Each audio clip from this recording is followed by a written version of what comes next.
विशेष सन्दर्भको साथमा Pashupati kitchen homes private limited, Mitra park, Chabahil. Admission open for Silver Mountain School of Hotel Management, Lanchor, Kathmandu. नेपालकै सबैभन्दा ठुलो फलामे छड उत्पादक कम्पनी अम्बे स्टिल्स, जे बन्छ दिगो बन्छ।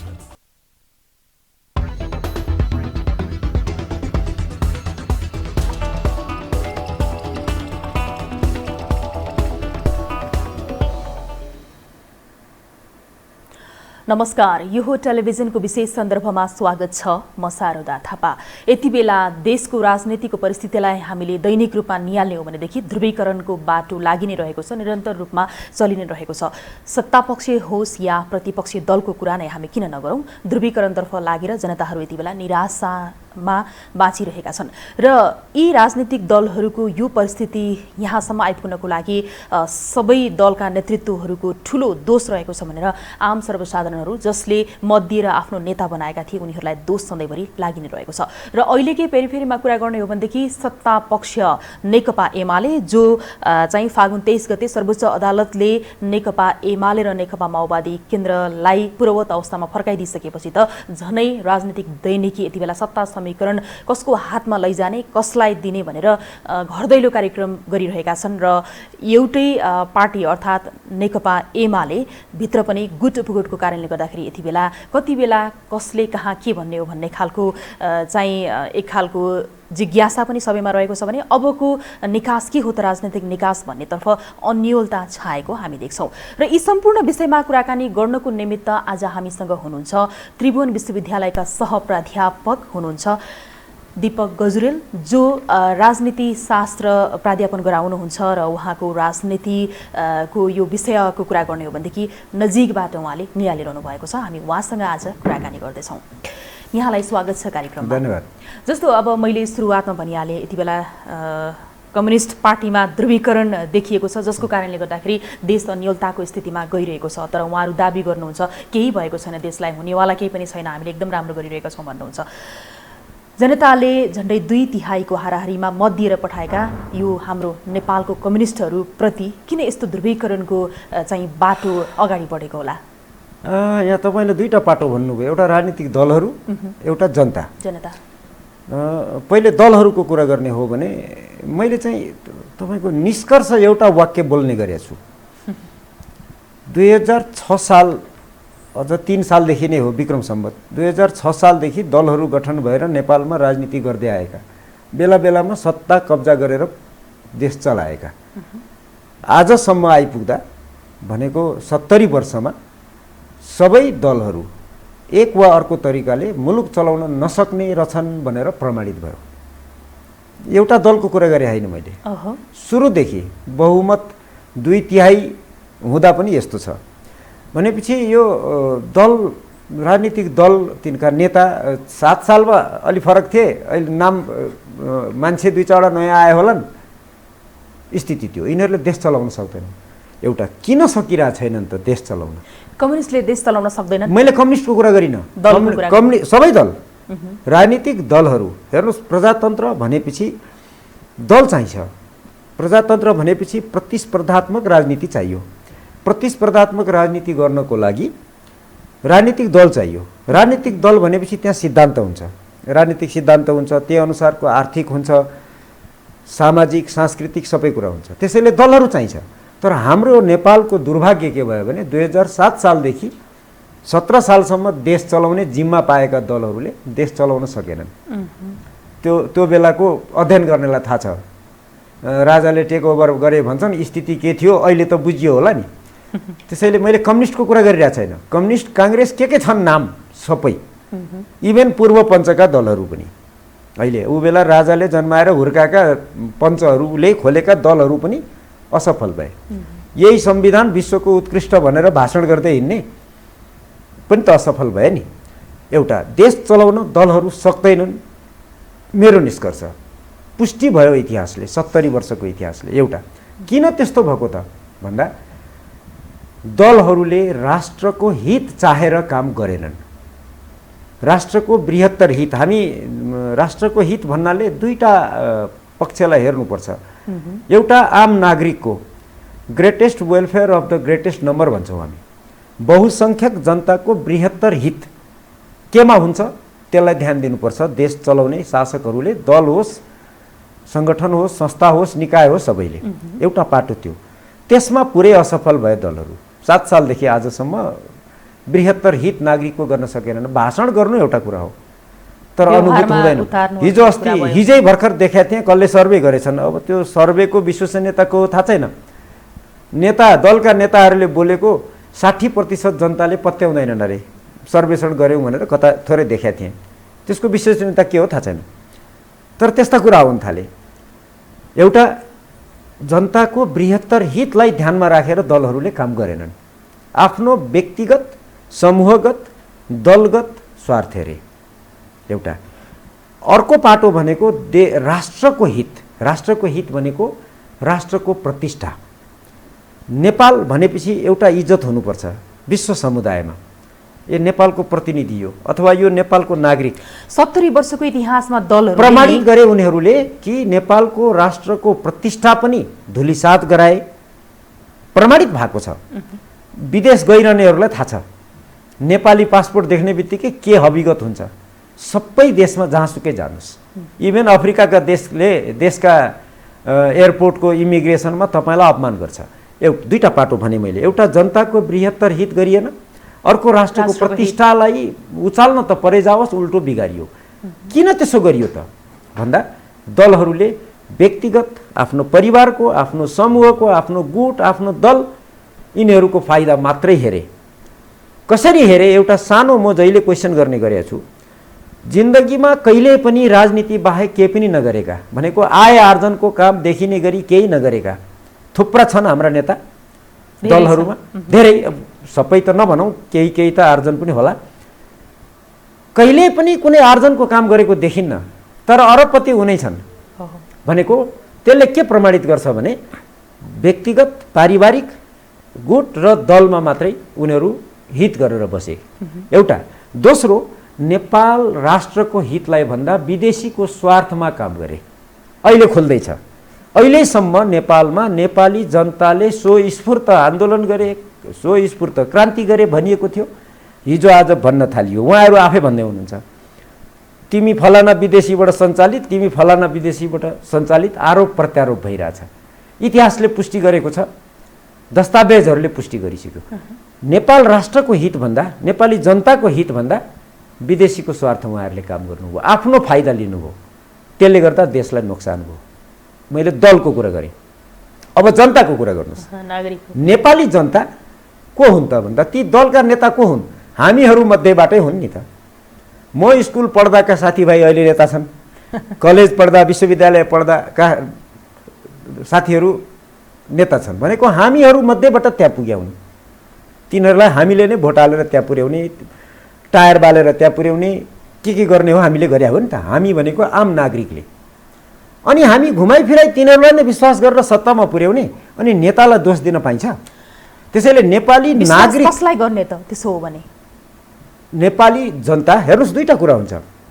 एउटा, जनता चेतनशील भयो भने त्यसले आफै शासन व्यवस्था नियन्त्रित गर्दै लान्छ, व्यवस्थित गर्दै लान्छ। धेरै हदसम्म, पुरै त गर्न सक्दैन। अत्यन्तै सचेत समाजमा पनि पोलिटिसियनले बदमासी गर्छन्, तर धेरै नियन्त्रण हुन्छ। हामी सचेत छैनौँ, हामी उल्टो छौँ। अधिकारमा बडा सचेत, कर्तव्य पालना हामी गर्दैनौँ। जनता नै दोषी, जनता दोषी। जस्तो यहाँले मैले बीचमा सोध्न खोजेको, जस्तो 70 वर्षको इतिहासमा दलहरूले देश चलाउन सक्दैनन् यहाँको निष्कर्ष जुन छ नि, 70 वर्षको इतिहासमा जहिले पनि शासकले शोषण गरिरहने यो परिस्थिति अब कहिलेसम्म रहन्छ? यस्तो हेर्नुहोस्, त्यो कहिलेसम्म रहन्छ? मैले अघि तपाईँलाई भने जस्तै दलहरूले आफूले गरेको गल्तीहरू सुधार्नु पर्यो।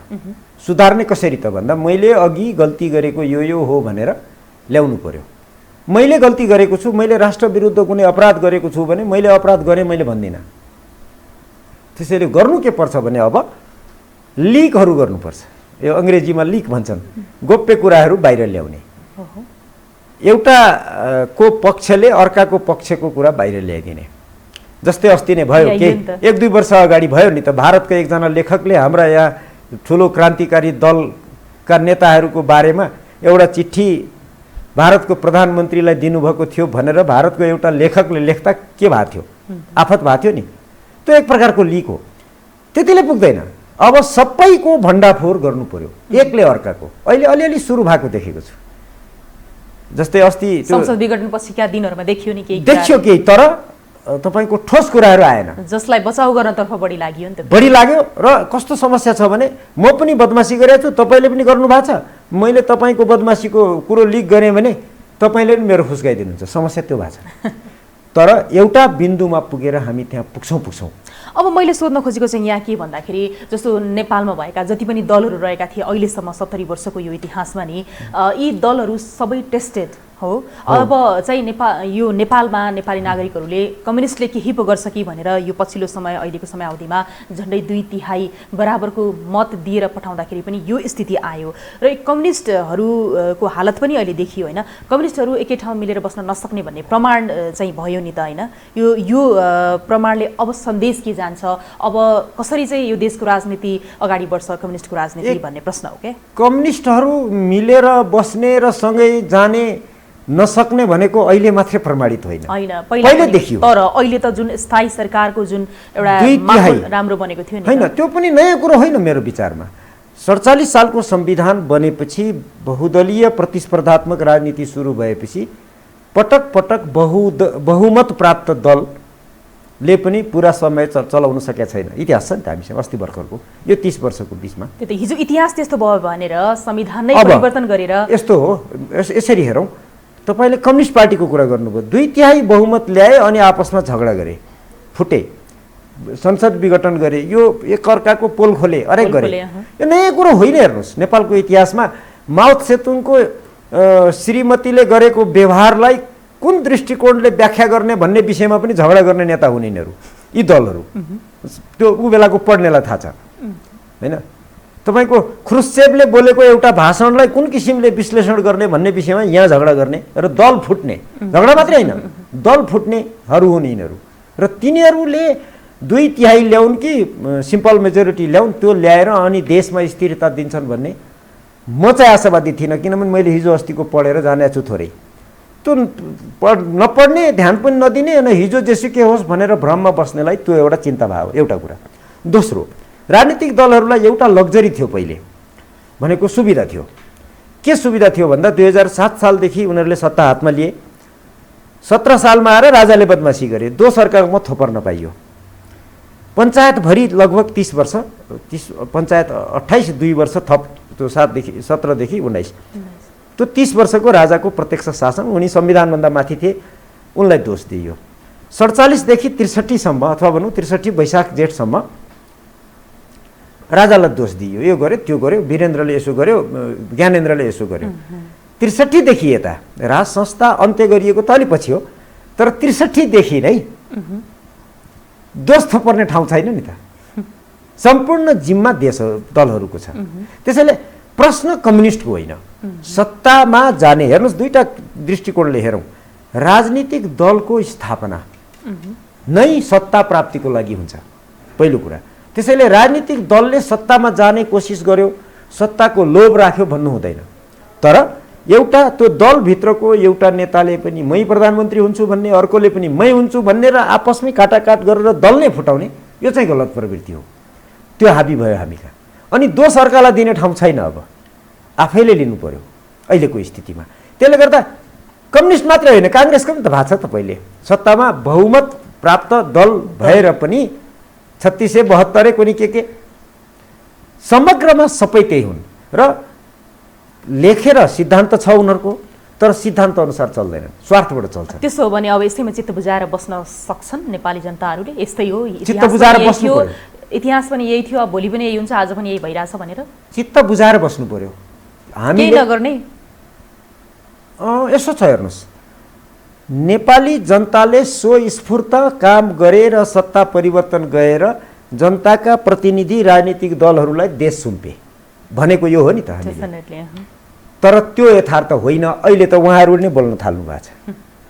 2007 सालमा, अलिकति इतिहासमा जाउँ, थोरै ब्याकग्राउन्ड हेर्दा राम्रो होला। 2007 सालको परिवर्तन, जसलाई हामीले स्कुलमा पढ्दा क्रान्ति भनेर पढ्यौँ, त्यो परिवर्तन भारतले गराइदिएको थियो। त्यो परिवर्तनको नेतृत्व गर्नेले पुस्तकमै लेखेर जानुभयो, आफ्नो डायरीमा लेखेर जानुभयो।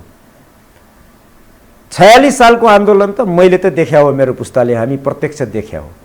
भारतका पूर्व प्रधानमन्त्री काठमाडौँमा आएर दरबारतिर औलो ठड्याएर भाषण नगर्दासम्म केही भएको थिएन काठमाडौँको सडकमा, उनीहरूले गराइदिए, त्यो पुष्टि भइसक्यो। र यी दलहरू प्रतिबन्धित थिए पञ्चायत कालमा र उनीहरू भारतमा बसेर राजालाई घोडा टेकाइदिनलाई नेपाल विरुद्ध नाकाबन्दी लगाइदिनुहोस् भनेर भारतको सरकारलाई आग्रह गरेर विज्ञप्ति जारी गर्नुभएको छ। यी दलहरूले नेता अलि फरक थिए होला, यिनै मध्ये धेरै थिए, एक दुईवटा मरेर गए। नेपालको राजालाई घोडा टेकाउन नेपाललाई नाकाबन्दी गरिदिनुहोस् भनेर नेपालका दलहरूले भारतमा बसेर विज्ञप्ति जारी गर्नुभएको छ। भारतमै हारगुहार गरियो हो भने भारतले त्यही नाकाबन्दी लगाइदियो 45 सालमा, 18 महिनाको नाकाबन्दी। म त विश्वविद्यालय भर्खर सकेको थिएँ, भोगेको, मेरो पुस्ताले भोगेको। त्यसरी सत्तामा राजालाई कमजोर बनाएर 47 सालको संविधानमा राजालाई बाँधेर दलहरू सत्तामा पुगेका विदेशीको स्वार्थबाट भारतले गरेको। 62-63 तपाईँको 52 देखि 62 को त्यो हिंसात्मक गतिविधि जो थियो, विध्वंसात्मक, उहाँहरू जनयुद्ध भन्नुहुन्छ, म नेपाली नागरिकको हिसाबले जनयुद्ध भन्दिनँ, हिंसा थियो, विध्वंस थियो, त्यो पनि विदेशीले गराएको थियो भन्ने अब त पुष्टि भइसक्यो। विदेशी मैले यसो गराएको भनिसकेँ त, 12 बुँदे सहमति हामीले गराएको भनेर भारतका त्यतिखेरका कार्यवाहक प्रधानमन्त्रीले बोल्नु भएको छ। अहिले पनि खोजेर हेर्दा भेटिन्छ, अनलाइनमा भेटिन्छ, अल जजिरा टेलिभिजनमा बोल्नु भएको छ। त्यति मात्रै होइन, 52 देखि 62 सम्म 8.5 वर्ष हामी भारतमा बसेर नेपालमा जनयुद्ध गरेका थियौँ भनेर उहाँहरूले आफै बोल्नु भएको छ। भारतका नेताहरूले र त्यहाँका बुद्धिजीवीहरूले, विद्वानहरूले माओवादीलाई हामीले यसरी यसरी भारतले सघाएको थियो बोलिसक्नुभयो, लेखिराख्नु भएको छ, दस्तावेजहरू आइसक्यो। पश्चिमाले सघाएको थियो, हेर्नुहोस्, एउटा सानो न्युज त्यतिखेरको धेरैलाई सम्झना छ छैन, इच्छा हुनेले खोजेर हेर्दा हुन्छ। त्यतिखेर 63 को आन्दोलन सकिएपछि अलिकति देश स्टेबलाइज भएपछि संविधान सभाको चुनावतिर जाने जब सुरुवात हुँदै थियो 63 सालमा, त्यो बेला एउटा समारोह भएको छ काठमाडौँमा, मलाई लाग्छ सिटी हलमा हो वा एकाडेमीमा, दुईटा मध्ये कुन चाहिँ हो मैले बिर्सेँ। त्यहाँ युरोपका गोरा गोरीहरू 200-400 जनालाई सम्मानपूर्वक विदाई गरिएको छ माओवादी पार्टीले। न्युज आएको छ, खुलेआम, त्यो गोप्य होइन।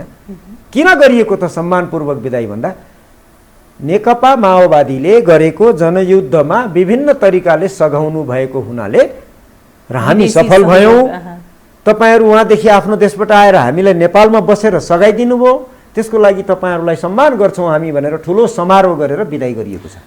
हेर्नुहोस्, त्योभित्र डाक्टर, इन्जिनियरदेखि लिएर टेक्निसियन, सबै क्षेत्रका तपाईँको गुरिल्ला ट्रेनरदेखि थुप्रै थिए। त्यो बेला सानो न्युज थियो, कसैले ध्यान दिए कसैले दिएनन्। कति इम्पोर्टेन्ट थियो ख्याल गर्नुहोस्, युरोप र अमेरिका, अस्ट्रेलियादेखिका नागरिकहरू आएर नेपालमा सम्मान लिएर गए भनेको। मैले के भन्न खोजेँ भने प्रमाण खोज्नुभयो भने भरमार छ। विदेशी हस्तक्षेप एकदमै मजाले नेपालमा विदेशी हस्तक्षेप होइन, हस्तक्षेप भन्न पाइँदैन। मैले मेरो घरमा विदेशीलाई तिमी नआऊ भन्दा भन्दै विदेशी बलजफ्ती आयो भने त्यसलाई हस्तक्षेप भयो। हामी आफैले म कहाँ आऊ, मलाई सघाऊ, मलाई यसो गरिदेऊ, होइन मेरो भाइलाई मारिदेऊ भनिरहेछौँ हामी। एउटा त्यो त 62-63 को आन्दोलन हामीले त्यसै गरी गऱ्यौँ। त्यो त देख्नेलाई थाहा छ, अस्ति भर्खरको घटना हो। तपाईँको 7 वटा दलले संयुक्त आन्दोलन गर्दा काठमाडौँ उपत्यकामा रत्न पार्कमा ट्राफिक जाम हुँदैन थियो। 12 बुँदे सहमति दिल्लीमा भयो भन्नासाथ यहाँ लाखौँ मान्छे आए। कसरी आए त्यो त उहाँहरूले आफै बोल्दै हुनुहुन्छ, प्रमाण भनिरहनु पर्दैन, छरपष्ट छ, खोज्दा हो। त्यसको अर्थ के हो त भन्दा नेपालको राजनीतिलाई विदेशीले सञ्चालन गरिरहेको थियो, गरिरहेको छ र भोलि पनि सञ्चालन गर्नेछ। हेर्नुहोस्, यो म यता लान्छु। अब गरिरहेको थियो पुष्टि छ, इच्छा हुनेले दस्तावेज खोज्दा हुन्छ, अनलाइनमा तपाईँले लाइब्रेरीहरूमा दस्तावेज भरमार भेट्नुहुन्छ। एउटा किन गर्यो त विदेशीले? नेपालमा के स्वार्थ छ? कुरो त्यो हो। नेपालमा स्वार्थ कसको छ? अहिले त यहाँ अलिक खुलेर भन्न थाले, त्यो अलिकति हल्का फुल्का कुरा आएको छ, गहिरो कुरा आएको छैन। मैले देखिरहेको यसो हेर्दा यहाँ 3टा देशको नाम लिइन्छ, एउटा भारत, एउटा चीन र एउटा अमेरिका। यो 3टा देशले यहाँ खेलिरहेछ भनिरहेछ। मैले पहिले भन्दैन थिएँ, आजकल भन्न थाले, आफै भन्न थाले। यिनै दलका नेता र तिनै दलका बुद्धिजीवीहरू, फलाना दलका बुद्धिजीवी भनिन्छ नि आजकल। अब भारतको स्वार्थलाई हेर्नुहोस्, भारतले नेपालमा के चाहेको? उसले आफूले चाहे अनुसार नेपालको राजनीति चल्नुपर्छ भन्ने उसको इच्छा हो। भारतको जन्म भएदेखि 1947 ईस्वीसम्मदेखि किन त भन्दा उसको सुरक्षाको कारण। हिमालय दक्षिण भूगोलमा यसो नक्सामा हेर्ने बित्तिकै बुझिन्छ हिमालय दक्षिण नेपाल भुटान अलिकति अलि पर गएपछि म्यानमार यी देशहरू छन्, उत्तरतिर चीन छ। त्यसले गर्दा उसलाई सुरक्षाको लागि यो क्षेत्र मेरो प्रभाव क्षेत्र हो भनेर उसले भारतलाई देखाउनु छ, देखाउनै पर्छ, होइन भने उसलाई खतरा हुन्छ। ख्याल गर्नुहोस् 1991 ईस्वी सम्बतभन्दा अगाडि नेपालको भूमि प्रयोग गरेर आतंककारीले भारतमा हिंसाको काम गर्यो भनेर भारतले बोलेको रेकर्ड छैन। 1991 पछि भन्न थालेको छ। भनेको जब नेपालमा अलिकति स्वतन्त्रता र खुलापन आउँछ भारत विरुद्ध गतिविधि नेपालको भूमिबाट हुन थाल्छ। भारतीयहरूले आरोप लगाएको मात्रै होइन, यही पनि तपाईँले किलोका किलो आरडीएक्स समातेको छ प्रहरीले। धेरै त्यहाँ विवरणहरू होलान्, खोजेर हेर्दा हुन्छ। एउटा उसले चाहन्छ त्यो नेपालको राजनीति कम्प्लिटली मैले चाहे अनुसार चल्नुपर्छ, उसको सुरक्षाको लागि ऊ बाध्य छ त्यसो गर्न। यदि चलेन भने उसलाई खतरा हुन्छ। एउटा चीनले के चाहन्छ हामीलाई थाहा छ, तिब्बतलाई त्यहाँबाट टुक्र्याएर स्वतन्त्र राष्ट्र बनाइदिने पश्चिमाको रणनीति, त्यो भनेको चीनलाई कमजोर बनाउने। आज हामीलाई थाहा छ 1949 सम्म अफिमचीको देश चीन, लगभग खान नपाउने कंगाल देश, आज विश्वमा एउटा ठुलो शक्तिशाली बनिसक्यो। यही गतिमा विकास गर्दै गयो भने चीनले अमेरिकालाई र पश्चिमालाई ठुलो चुनौती दिन्छ भोलि 20-30-50 वर्षमा।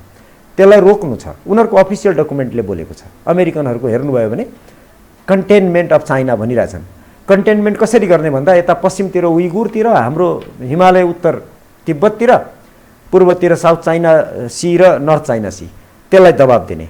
भनेको नेपालको भूमिबाट फ्री तिब्बतको नारा मात्रै लागेको छैन, गतिविधि समेत भइरहेको छ। गएको 20-30 वर्ष यता र गएको 15-20 वर्ष यता त अझ बढी। त्यसबाट उसको कान ठाडो भएको छ, हुनु जरुरी छ। यदि तिब्बतलाई टुक्राइदियो भने चीनबाट उसलाई खतरा हुन्छ। दुवै देशले आफ्नो सुरक्षाको लागि नेपालले आफ्नो सुरक्षा अत्यन्त जरुरी हुन्छ चीनलाई पनि। नेपालबाट के नभई उनीहरू त खुलेरै भनेका छन् नि नेपालबाट मेरो विरुद्ध नहोस् भनेर, भारतले पनि त्यही भन्दैछ। त हुन्छ के यो दुईटाको स्वार्थ बाजिन्छ। भारतको स्वार्थ पुरा भयो भने चीनलाई खतरा हुन्छ, चीनको पुरा भयो भने भारतलाई किन खतरा हुन्छ भने भारतको काँधमा बन्दुक राखेर पश्चिमाले पड्काउँदैछ। पश्चिमाको स्वार्थ के हो त? चीनलाई कमजोर बनाउने र पश्चिमालाई पुरै इग्नोर गर्न सक्ने हैसियतमा भारत छैन। त्यसले गर्दा कन्फ्लिक्ट त्यहाँ आउँछ। अब पश्चिमा किन आयो त नेपालमा? पश्चिमा भनेको अमेरिका, पश्चिमाको नेतृत्व अमेरिकाले गर्छ, वाशिङटनले। हामीले पुरानो दस्तावेजहरू हेर्नुभयो भने एउटा खम्पा विद्रोहको केही समयको बाहेक नेपाल त यहीँ थियो नि त, हजारौँ वर्षदेखि विश्वको 13वटा सबभन्दा पुराना देशमध्ये हामी हो नि त। त पश्चिमा कहिले पनि आएका थिएनन्, अस्ति पनि थिएनन्, 30 वर्ष अगाडि पनि थिएन, 20 वर्ष अगाडि पनि थिएन। आज किन अमेरिका यसरी हाबी भयो भनेपछि अब यो क्रम चलिरहन्छ। यो म यसलाई सकिहालौँ। अमेरिकाको स्वार्थ यहाँ किन आयो त अहिले यतिखेर भन्दा ख्याल गर्नुहोस्, अमेरिका ब्रिटन वुड्सबाट पछाडि फर्किँदैछ। अब त्यो डिटेलमा अहिले नजाउँ, बुझ्नेले ब्रिटन वुड्स भन्ने बित्तिकै बुझ्छन्, बाँकीलाई धेरै घन्टा लाग्छ त्यता नजाउँ। ऊ बिस्तारो ब्रिटन वुड्सबाट पछाडि फर्किँदैछ भनेपछि रिजनल कन्फ्लिक्ट अब बढ्छ। रिजनल कन्फ्लिक्ट भनेको भारत चीन द्वन्द्व, भारत पाकिस्तान द्वन्द्व हाम्रो क्षेत्रमा, त्यस्तै अफ्रिकामा, इभन युरोप द्वन्द्वमा जाने खतरा बढ्दैछ। त्यो भनेको आजको भोलि भनिरहेको छैन म, केही वर्ष लाग्ला, 5 वर्ष 10 वर्ष 15 वर्ष लाग्ला। तर युरोप 1945 देखि शान्त बसेर रहेको युरोप पनि अब द्वन्द्वमा जाने स्थिति सिर्जना हुँदैछ भने हाम्रो कन्फ्लिक्ट बढ्दैछ, अब बढ्छ। त्यही कन्फ्लिक्टको मार हामीलाई परेको छ र अमेरिकाले चाहन्छ नेपालमा बसेर चीन विरुद्ध काम गरौँ। अल्टिमेटली भारतको काँधमा बन्दुक राखेर उसले पड्काउँदैछ चीन विरुद्ध। भारतमै बसेर उसले गर्दैन, किनभने भारतको भूमिमा बसेर चीन विरुद्ध जसरी नेपालमा गरिन्छ त्यसरी गतिविधि गर्यो भने भारतलाई ठुलो खतरा हुन्छ। 1962 को युद्ध भारतले बिर्स्या छैन, त्यसले गर्दा नेपालको भूमि प्रयोग गर्छ उनीहरू। नेपाल यसरी चाहिँ मारमा परिरहेको छ, हामी मारमा परेका छौँ। अब हामी गरेका के छौँ? 3टाको ठुलो स्वार्थ छ, अमेरिकाले छोड्नेवाला छैन। हेर्नुहोस्, अमेरिकाको एउटा उद्देश्य, एउटा चरित्र, विशिष्ट चरित्र छ अमेरिकाको। विश्वको जुन देशमा उसले हात हाल्छ त्यो देशलाई खरानी बनाएर छोडिदिन्छ। सग्लो रहन दिँदैन, इतिहासले प्रमाणित गरेछ। तपाईँ एसिया, अफ्रिका, लेटिन अमेरिका जहाँ जानुहोस्, अमेरिकाले आफ्नो स्वार्थ देखेर त्यहाँ जब हात हाल्छ नि, देखिने गरी वा नदेखिने गरी त्यो देशलाई खरानी बनाएर छोडिदिन्छ। आजसम्म सग्लो छोड्या छैन। त्यो चुर ख्याल गर्नु पर्यो। र अमेरिका नेपालमा पसिसकेका छ। फेरि अमेरिका भन्ने बित्तिकै मान्छेले त्यो एमसिसी बुझ्लान्। एमसिसी मात्र होइन, त्यो त बाहिर एउटा सफ्ट पावरको सानो स्वरूप मात्र हो। अमेरिकाले युज गर्ने सफ्ट पावरको एउटा सानो कम्पोनेन्ट मात्रै हो। उसले प्रयोग गर्ने सफ्ट पावर, हार्ड पावर त कुरा भएन। सफ्ट पावर मार्फत उसले काम गर्छ।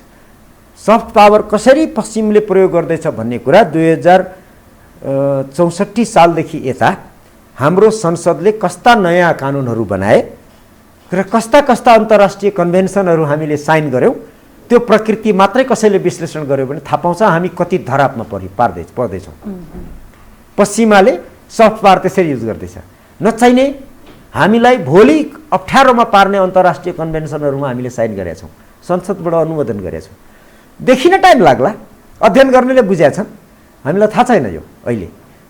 त अमेरिकाले जब यहाँ पसेर चीन विरुद्ध काम गर्न खोज्छ, सफ्ट पावर प्रयोग गरेर नेपालमा तपाईँको गएको कति 64बाट यता 13-14 वर्ष भयो। 2064 सालदेखि यो 13-14 वर्षमा नेपालमा 14,000वटा नयाँ चर्चहरू बनेका छन् अरे। त्यो चर्च कसका लागि बन्यो नयाँ? यदि नेपालमा चर्चमा प्रार्थना गर्नेहरू क्रिस्चियनहरू पहिलेदेखि थिए भने चर्च पहिले हुनु पर्थ्यो। आस्था त राख्न पाइयो नि, धर्म पाइयो, तर नयाँ कहाँबाट आयो 14,000? कसका लागि भनेको नयाँ मान्छेहरू क्रिस्चियन बने भनेको चेन्ज हुँदैछ। यो धर्म छोडेर क्रिस्चियन बन्ने, यो धर्म छोडेर क्रिस्चियन बन्ने, त्यसको लागि बनेको हो। अधिकांश डेटा त अध्ययन गर्नेले बढी देख्छ। ठिक छ। अब यो विदेशी हस्तक्षेपकै कारणले गर्दाखेरि अहिले नेपालको राजनीति पनि अन्यलतातर्फ लागिरहेको छ होइन। अब अहिले जुन चाहिँ यो सन्दर्भमा आउने क्रममा नै रहेको थिएँ।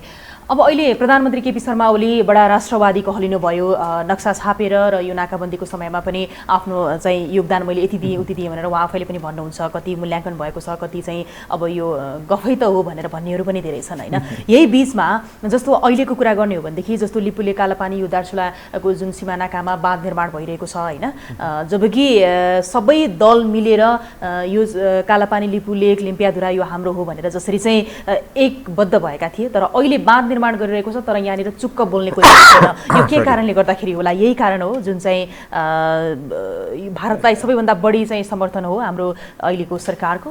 यस्तो छ, हेर्नुहोस्, यसलाई मैले फरक ढङ्गले हेर्छु। म फरक ढङ्गले कसरी हेर्छु भने हामीले नयाँ नक्सा, त्यो चिच्चे नक्सा संविधानको के भन्छ लोगोमा हालेर राखेर संविधान संशोधन जुन गऱ्यौँ नि, त्यसलाई हामीले ठुलो उपलब्धि मानेका छौँ। हो पनि हाम्रो नक्सामा त्यो यति भूभाग थिएन, आयो इन प्रिन्सिपल। त्यो भूभाग हाम्रो हो। उही मेरो जग्गामा तपाईँले भोगचलन गरिरहनु भएको छ भने जस्तै हो। हाम्रो जग्गा भारतले भोगचलन गर्दैछ। त नक्सा बनाएर संविधानमा हाल्ने बित्तिकै त्यो आउँदैन। व्यवहारमा भोगचलन हामीले ल्याउने भनेको कानुनी स्वामित्व होइन, हाम्रो छँदैछ। त्यो व्यवहारिक भोगचलन हामीले ल्याउनु पर्ने। जे गरियो नि, मलाई लाग्छ कूटनीतिक रूपमा त्यो गर्नु हुँदैन थियो। तपाईँले मलाई छाप्नु हुँदैन थियो, जे गरियो नि त्यो जम्मै थोक त्यो गर्नु हुँदैन थियो भन्छु म। किन? दुईटा कारणले। एउटा, कूटनीतिक रूपमा विभिन्न तरिकाले भारतलाई समेत अप्ठ्यारोमा पार्ने किसिमले पर्दा पछाडिबाट कूटनीति सञ्चालन गरेर त्यो हामीले फिर्ता लिनु पर्थ्यो, बाहिर हल्ला नगरिकन। एउटा कसरी त भन्दा तपाईँले भुटानको कुरा लिन सक्नुहुन्छ। भुटानले 1949 को सन्धि 2007 मा भारतसँग भएको गर्नु हुँदैन थियो, हल्ला खल्ला भयो। तर अहिले किन कोही बोल्दैन भन्ने प्रश्न हो के? म आउँदैछु नि। त्यो जे गरियो नि अस्तिको हल्ली खल्ली, त्यसले भारतलाई फाइदा भयो म देखिरहेको छु। कसरी त भन्दा यति हल्ली खल्ली गरियो कि भारतले त मेरो हो भनिरहेछ त। हामीसँग दस्तावेज छ, हाम्रो हो कानुनी स्वामित्व। भारतसँग दस्तावेज होला, उसले त बाहिर छापेर त हिँड्दैन त, आफ्नो राख्छ नि। उसले उसँग पनि त बुद्धि छ नि, भारत त मूर्ख त देश होइन त। उसँग छ, उसले मेरो हो भनिरहेको छ। त्यहाँको जनताले हल्ला भएपछि सबैले थाहा पाए। यदि भोलि कूटनीतिक रूपमा हामीले वार्ता गरेर कसै गरी फिर्ता लिन खोजियो र भारतले भोगचलन हामीलाई फिर्ता दिन खोज्यो भने त्यहाँको सरकारलाई आफत हुँदैन नागरिक प्रेसरमा? त्यसले गर्दा अब यति हल्ला गरियो कि भारतलाई समेत त्यो प्रेसर पर्छ र उसले चाहेर पनि अब दिन सक्दैन, गाह्रो। एउटा कुरो मैले देखेँ कूटनीतिक र राजनीतिक रूपमा यसरी हेर्दा। अर्को कुरा, यही नक्सामा एउटा कुरा खुब उठाइएको छ, सुगौलीको सन्धि अनुसार त्यो जग्गा हाम्रो हो, हामी अन्तर्राष्ट्रिय अदालतमा मुद्दा हाल्छौँ, जित्छौँ। एक थरीले त्यसो भनेको सुनिरहेको छु। भनेपछि अहिले नेपालले त्यो भूमि चाहेको होइन भन्ने निष्कर्ष यहाँको? मैले चाहेको होइन भनिरहेको छैन। तपाईँलाई सुगौलीको सन्धि म सकिहालौँ। सुगौलीको सन्धि अनुसार हामीले अन्तर्राष्ट्रिय अदालतमा गयौँ भने त्यो फिर्ता पाउँछौँ भनेर भन्छौँ नि। सुगौलीको सन्धि अनुसार यदि गयौँ भने त्यो लिम्पिया धुरा र कालापानी त फिर्ता आउला। तर यो नयाँ मुलुक भन्ने छ नि एउटा, बाँके बर्दिया कैलाली कञ्चनपुर, यो त हाम्रो हो नि त सुगौली सन्धि अनुसार। अनि त्यो सुगौली सन्धि अनुसार यो चाहिँ मेरो हो भनेर भारतले दाबी गर्यो भने हामी के भन्ने छौँ? यति मात्रै भनौँ अहिले। त्यहाँ पनि जटिलता आउँछ। तेस्रो कुरा, अन्तर्राष्ट्रिय अदालतमा हामीले मुद्दा जिते पनि, यदि जित्यौँ भने भारतलाई पनि दस्तावेज र प्रभावमा कमजोर नठानौँ हामी। प्रभावले काम गर्छ अन्तर्राष्ट्रिय अदालतमा पनि। ठुला मान्छेले मुद्दा जित्छन् नि, त्यस्तै हो अन्तर्राष्ट्रिय अदालत पनि। यदि जितिहाल्यौँ, जस्ट इमेजिन मात्रै गरौँ भने व्यावहारिक रूपमा फिर्ता आउँदैन। तपाईँले फिलिपिन्स र चाइनाको हिजो अस्तिको उदाहरण हेर्न सक्नुहुन्छ। मुद्दा जितेर पनि उसले आफ्नो भोगचलन पाउँदैन। त्यसैले अल्टिमेटली के गरियो त भारतलाई सजिलो पारिदियौँ हामी। ठिक छ, भारतलाई सजिलो पारिदियो। अब हामीले फिर्ता ल्याउने किन बोलेन भनेको के? हजुर, यो अहिले समयमा कसरी बोल्ने? महाकाली बाटो नभएर नबोलेको अप्ठ्यारो छ नि त बोल्न। किनभने तिमीले मेरो विरुद्ध केही गर्यौ भने यता नसा थिचिदिन्छु भनेर गरेछ त अघिदेखि बदमासी। महाकाली सन्धिमा के भनिएको थियो? 96 को सम्झे हुन्छ नि त्यो मान्छेले 1 खर्ब 25 अर्ब वार्षिक आउँछ, यिनै हुन् अहिलेका प्रधानमन्त्री भाषण गर्ने। के ल्याइयो? अनि त्यतिखेरको जग्गा त त्यो महाकाली सन्धिले दिएको जग्गा आयो त हाम्रो फिर्ता?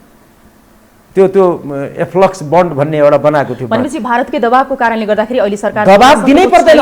भारतले दबाब दिनै पर्दैन। उसैले बोकेर गद्दीमा राखिदिएको छ, यसो गर्नुहोस् भनेर खुरुक्क इन्फर्म गरे पुग्छ। उहाँहरूले त्यही गरिरहनु भएको छ। तर समस्या के भएको छ? अब फेरि यो पार्टी फुट्ने र अनेक थोक भएको त्यो 3टा देशको कन्फ्लिक्ट त्यहाँ आएर भारत एक्लै हुँदा भारतले नेपालमा मोनोपोली थियो, उसको उसलाई जे मन लाग्यो त्यो गर्थ्यो र यहाँ कसैले पनि नकार्न सक्दैन थियो। त्यतिखेरसम्म भारत सुविधाजनक अवस्थामा थियो। अब चीनको स्वार्थ पनि बढ्दै गयो, अमेरिकाको स्वार्थ पनि बढ्दै गएपछि भारतलाई अप्ठ्यारो भएको र यतिखेर मैले देखेको भारत नेपालको आन्तरिक राजनीतिमा अप्ठ्यारोमा छ। ठिक छ, अब यो सीमाको कुरा पनि हामीले जोड्यौँ होइन? यो जुन 3वटा देशको कन्फ्लिक्टको कारणले गर्दाखेरि अहिले हाम्रो नेपालको स्थिति बिग्रिएको छ, यो यहाँको निष्कर्ष हो होइन? धेरैले अनुमान पनि यही नै गरिरहेका छन्। र अब यही बिचमा छ नि प्रधानमन्त्री केपी शर्मा ओली केही कुरा गर्ने हो भनेदेखि जब पौष 5 गते प्रतिनिधि सभा उहाँले विघटन गर्नुभयो, त्यस पश्चात चाहिँ उहाँको विरुद्धमा सबै दलहरू लागि नै रहे, सडकमा उत्रिए, उहाँको विकल्पको खोजी गरिरहे। तर अहिले अब संसद बिउतियो, त्यसमाथि फेरि अब एकीकरण भएको नेकपा माओवादी केन्द्र र एमाले पनि छुट्टा छुट्टै पूर्ववत अवस्थामा सर्वोच्च अदालतले चाहिँ फैसला गरिदिइसकेपछि पनि अहिलेसम्म चाहिँ ओलीको विकल्पमा न प्रतिपक्षीयले ओलीको विकल्प दिन सक्छ, न त यो सदनले चाहिँ प्रधानमन्त्री केपी शर्मा ओलीको चाहिँ विकल्प दिन सक्छ। यो के कारणले गर्दा यस्तो भएको? यो चाहिँ हामी अब देशभित्रको समसामयिक राजनीतितर्फ फर्कौँ। अब यो रमाइलो छ। कारण के खोज्नु? एकदम फ्याक्ट भनिदिनु होला, यहाँ धेरै कुराहरू ए होइन, यो सिम्पल म्याथमेटिक्स देख्छु म है। किनभने 2/3 दल थियो, के अरे 2टा दल छुट्टै छुट्टै चुनाव लडेर त्यहाँ पुगेपछि अनि एकीकृत भएका थिए। 2/3 झन्डै 2-4 नपुगेको थियो, त्यत्रो थियो। विघटन गर्नुभयो उहाँले, फेरि पुनर्स्थापना भयो, त्यति मात्रै भएन, त्यो पार्टी 2टा छुट्याइदिनु अदालतले। यदि उहाँहरू बिचमा साँच्चैको आफैमा झगडै थियो भने 2टा पार्टीको जो जोडिएर एक भएको थियो, त्यो 2टा बीच साँच्चै झगडा थियो सिद्धान्तको भने, राष्ट्रहित वा अहितको विषयमा मुद्दामा यदि झगडा थियो भने त्यो 2टा पार्टीबाट चुनाव जितेकोमा एउटाले समर्थन फिर्ता लिए त भइगयो नि, किन लिँदैन? भनेको यी 2टाको बिचमा आफ्नो स्वार्थ जोडिएको छ। ख्याल गर्नुहोस्, प्राइम मिनिस्टरले जुन बोल्दै हुनुहुन्छ टेलिभिजनमा, कहिलेकाहीँ यसो अनुहार हेर्छु, उहाँसँग यति धेरै आत्मविश्वास देखिन्छ। मलाई चाहिँ के लाग्छ भने उहाँसँग धेरैवटा नेताहरूको दुखेको नसा, हिन्दीमा दुख्ती नस भन्छ कि, दुखेको नसा समातेर बस्नु भएको छ। धेरैको कमजोरीहरू उहाँको हातमा छ भन्ने मलाई लाग्छ। उहाँको ब्याकग्राउन्डले पनि त्यो बताउँछ। गृहमन्त्री हुनुभन्दा अगाडि उहाँको पार्टीमा हैसियत के थियो त्यो 51 सालमा, अनि गृहमन्त्री भएर बाहिर आएपछि उहाँको उन्नति कसरी भयो, त्यो ब्याकग्राउन्डले पनि देखाउँछ। अरू पनि छन् थुप्रै नेताहरू, यो गृहमन्त्री भएपछि पावर बढेका, सबै होइन धेरै, देउवा त्यही हुन्, अरू पनि छन्। त्यसैले डर छ त्यो छुट्टिएर गएको मैले देखेको माओवादी केन्द्रलाई पनि डर छ अहिले। यदि फिर्ता लियो भने त्यो कुन चाहिँ कागज कतातिर नसो थिच्दिने हुन् भन्ने डर होला भन्न ठान्छु। म प्रमाणित गर्न सक्दिनँ, तर राजनीतिमा यस्तो हुन्छ मलाई लाग्छ त्यो। अर्को काङ्ग्रेसका नेताहरूले बोलिरहेका थिए होइन दुईटा दलको संयुक्त सरकार नै हो त, यो अल्पमत त छैन त भनेर काङ्ग्रेस भन्दैछ। स्वाभाविक हो, एउटै दल थियो, दुईटा दल भयो, एउटा मात्रै रहँदा त्यो त्यसमध्ये जुन बाहिर आएको छ अहिले माओवादी केन्द्र, त्यसले म ओलीलाई समर्थन दिन्न भनेर आज भनेको दिन त उहाँ अल्पमतमा पर्नुहुन्छ, त्यसपछि उहाँले विश्वासको मततर्फ लाग्नुहुन्छ। अब यहाँ काङ्ग्रेसले भने मलाई लाग्छ ठिक हो, किनभने फिर्ता ल्याएको छैन समर्थन, त्यसले गर्दा उहाँहरू सिद्धान्त त बहुमतमा हुनुहुन्छ। उहाँले म बहुमतमा छु भनेर विश्वासको मत लिनलाई संसदमा जानु आवश्यक पनि छैन संविधान अनुसार, किनभने सिद्धान्त त उहाँ बहुमतमा हुनुहुन्छ 2/3 झन्डै। त्यसैले उहाँ लिन जानुपर्ने आवश्यक छैन। अविश्वासको प्रस्ताव लिएर जाने विपक्षीले वा विपक्षी र अर्को मिलेर त्यो जाने छाँटकाट देखिन्न, किनभने जसले फिर्ता लिँदा उहाँको सरकार ढल्छ त्यसले फिर्ता लिइरहेको छैन। किन लिँदैन? भित्री केही छ, मैले देखेको चाहिँ भित्री लेनदेन दायाँ बायाँ एउटाको अर्काको दुख्ती नस माओवादी केन्द्र र केपी ओली नेकपा एमाले बीच चाहिँ त्यस्तो लाग्छ मलाई। त्यस्तो लाग्छ। जुन कागजातको कुरा गर्नुभयो नि यहाँले, कस्तो कागजातको कुरा खुलेर भनिदिनुहोस् न। ए होइन, त्यो त मसँग हुन्न, मसँग हुन्न। तपाईँले अनुमान गर्नुभएको यसो छ हेर्नुहोस्, राज्य सत्ता सञ्चालन गर्दा तपाईँको स्टेट सिक्रेटहरू थुप्रो हुन्छ। राज्यमा भयो जस्तै भन्नुहोस् राष्ट्रपति र राष्ट्रपति बीच वार्ता हुँदा वा राजा र राजा बीच वार्ता हुँदा, प्रधानमन्त्री र प्रधानमन्त्री वार्ता हुँदा कतिपय कुरा बाहिर कहिले पनि भनिँदैन, त्यो जरुरी हुन्छ। संसारका सबै ठाउँमा इतिहासमा तपाईँको 5000 वर्षको इतिहास पढ्नुहोस्, जहाँ पनि त्यो हुन्छ। त्यस्ता गोप्य कुराहरू जस्तै यहाँ आयो नि त, नेपालका प्रधानमन्त्री भारतको प्रधानमन्त्रीसँग 1 to 1 भनेको साथी पनि नराखिकन दुईजनाको गोप्य वार्ता गर्दा पनि मेरो नातिनीलाई स्कलरसिप दिनुहोस् भनेर माग्नुभयो अरे भनेर बोले नि। त्यस्ता गोप्य कुराहरू हुन्छन्। एउटा त स्टेटको हुन्छ, हातमा हुन्छ।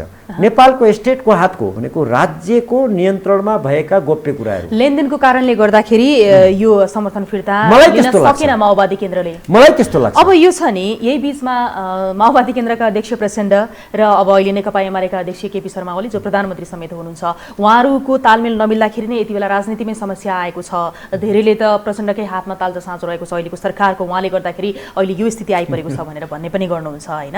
र यो समस्याको हल कसरी हुन सक्ला? यो समस्याको हल त खोइ कि त त्यो प्रचण्डको पार्टीले समर्थन फिर्ता लिए भन्नु पर्यो, प्रधानमन्त्री अप्लोमा त पर्नुहुन्छ, त्यसपछि विश्वासको मत लिन जानु पर्यो, वा त्यो समर्थन फिर्ता लिएर अविश्वासको प्रस्ताव लिएर जानु पर्यो। त्यो दुइटै भइरहेको छैन। नभएपछि यो उहाँहरू लम्बाइरहनु भएको छ।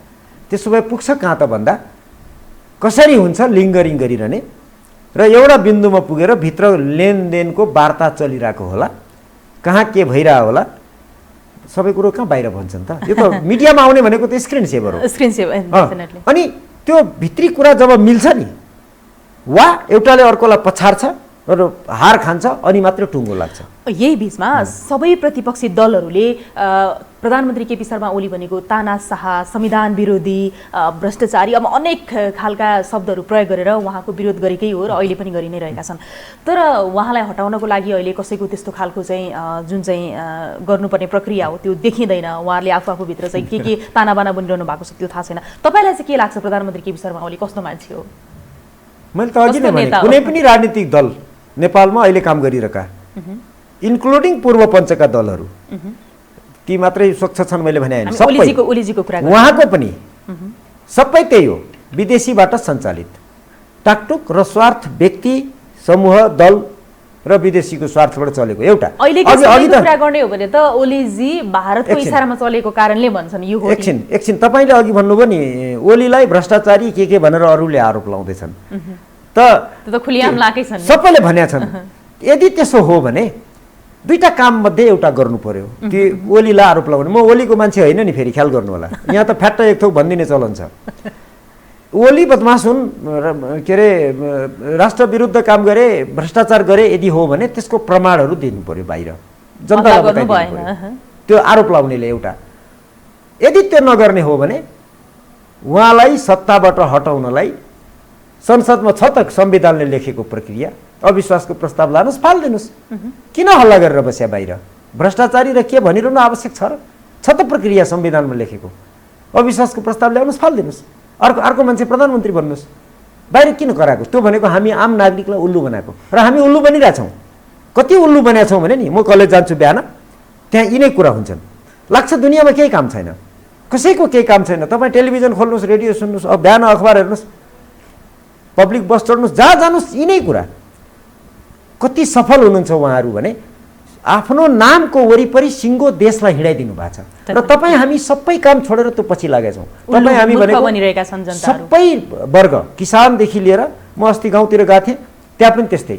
अब छ नि जनता समाजवादी पार्टी यति बेला निर्णायक मोडमा रहेको छ भनेर चाहिँ भन्ने गरिन्छ, तर आफ्नै खालको चाहिँ एजेन्डा बोकेर जनता समाजवादी पार्टी पनि बसिरहेको छ। र जनता समाजवादी पार्टीकै कुरा गर्ने हो भनेदेखि घर दैलो कार्यक्रम चलिरहेको छ, तिहारमा देउसी भैलो खेले चाहिँ गरी, घरि पेरिसटाँडा, घरि कोटेश्वर, घरि बुढा नीलकण्ठ, घरि बालुवाटार, होइन? यही बिचमा चाहिँ जस्तो जनता समाजवादी पार्टीसँग दैनिक रूपमा बालुवाटारमा प्रधानमन्त्री केपी शर्मा ओलीले पनि छलफल गरिरहनु भएको छ। र अब अहिले जुन चाहिँ एजेन्डा जनता समाजवादी पार्टीको रहेको छ, रेशम चौधरीलाई रिहाई गर्नुपर्ने, संविधान संशोधन गर्नुपर्ने, त्यसै गरी बन्दी रिहाई गर्नुपर्ने लगायतका जति मागहरू रहेका छन् त्यो ओलीले पुरा गर्छन् होला? तपाईलाई के लाग्छ?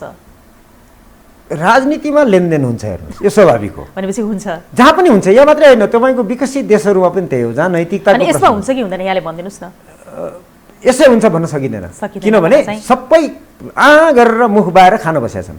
पुष्टि गरेको कुरो भन्दैछु है, म गएको 30 वर्षमा उहाँहरूले गरेको राजनीतिमा पक्कै पनि गरेर बसेका छन्। जसले ठुलो भाग पाउँछ उसैले जित्छ। अब यही बिचमा नेपाली कङ्ग्रेसको पनि चर्को आलोचना भइरहेको छ, होइन? जस्तो अब कङ्ग्रेस सभापति समेत रहनुभएका शेरबहादुर देउबा, जसले चाहिँ यति बेला आफ्नो पार्टीको महाधिवेशन मेरो प्राथमिकता हो, प्रधानमन्त्री होइन भन्नुभएको छ, र उहाँलाई प्रधानमन्त्री बनिदिनु पर्यो भनेर यता नेकपा माओवादी केन्द्र लगायतका दलहरूले चाहिँ आग्रह पनि गरिरहेका छन् क्यारे। अब यही बिचमा चाहिँ अब देउबाजीको चाहिँ प्राथमिकता चाहिँ के चाहिँ रह्यो भने राम्रो हुन्छ जस्तो यहाँलाई लाग्छ? सरकार कि यता? होइन, सरकार भन्ने मलाई त लाग्छ अघि मैले भने नि, ओलीको मान्छे नभन्नु होला, अब मलाई देउवाको मान्छे नभन्नु होला। देउवाले जे गर्दैछन् मलाई लाग्छ ठिक हो र? किनभने म राजनीतिशास्त्रको विद्यार्थी, 2/3 बहुमत भएको व्यक्ति संसदीय दलको नेता प्रधानमन्त्री हुनुहुन्छ। अब नैतिकतामा राजीनामा दिने नदिने भनेको नेपालमा नैतिकता कहाँ छ? राजनीतिमा त्यो सकिहाल्यो। सिद्धान्त त संविधानमा लेखेको आधारमा, कुनै पनि कानुनको आधारमा अहिलेका प्रधानमन्त्री झन्डै 2/3 बहुमत प्राप्त संसदीय दलको नेता हुनुहुन्छ। उहाँ अल्पमतमा हुनुहुन्न, संविधान अनुसार बहुमतमा हुनुहुन्छ।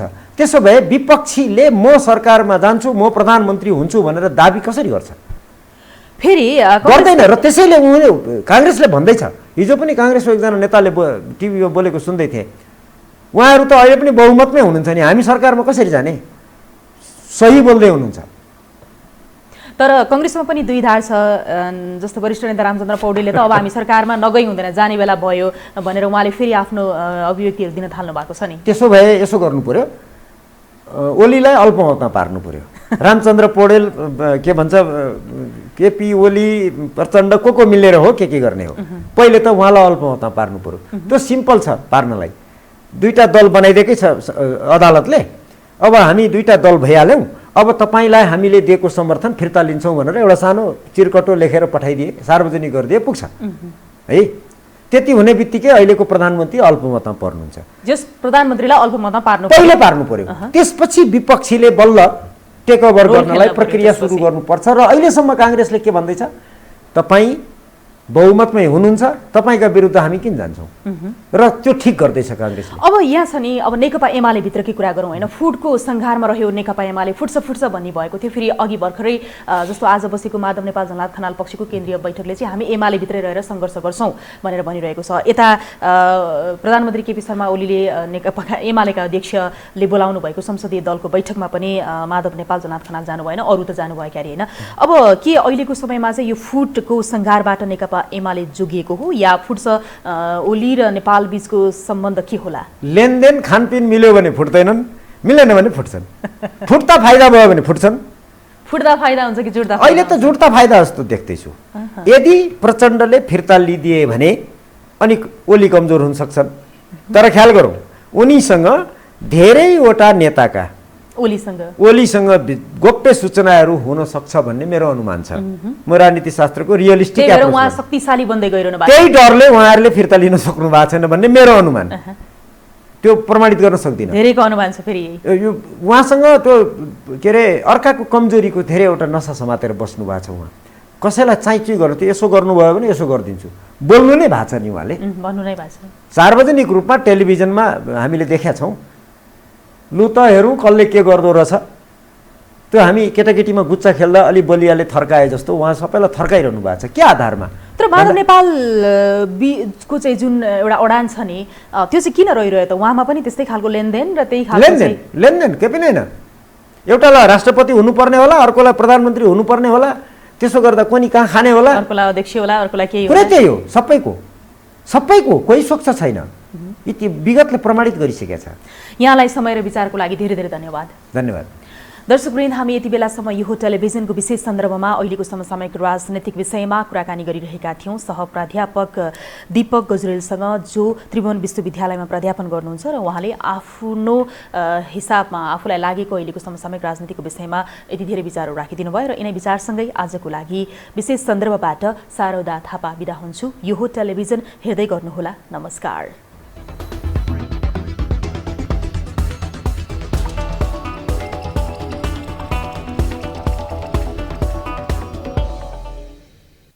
विशेष सन्दर्भको साथमा Pashupati kitchen homes private limited, Mitra park, Chabahil. Admission open for Silver Mountain School of Hotel Management, Lanchor, Kathmandu. नेपालकै सबैभन्दा ठुलो फलामे छड उत्पादक कम्पनी अम्बे स्टिल्स, जे बन्छ दिगो बन्छ।